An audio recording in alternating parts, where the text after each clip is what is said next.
Kamusta ang New Year nyo mga ka-Cheksi? Alam nyo ba na pang 5 taon ko na dito sa Saudi Riyadh nag-celebrate ng New Year?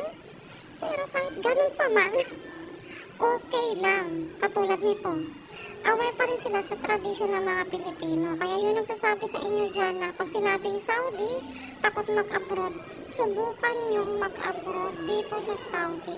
Ang trabaho ko po ay isa akong beautician dito sa Riyadh. Kaya kung ikukumpara nyo yung sahod natin sa Pinas, mas maganda magtrabaho na kayo dito sa Riyadh.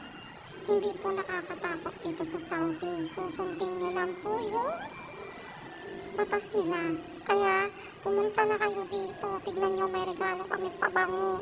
Huwag kayo maglala yung pabango na yan. Hindi yan matapang. Yun lang guys. Konting kasiyahan lang kami dito. Party salo-salo. Pagkatapos niyan, napakasimple.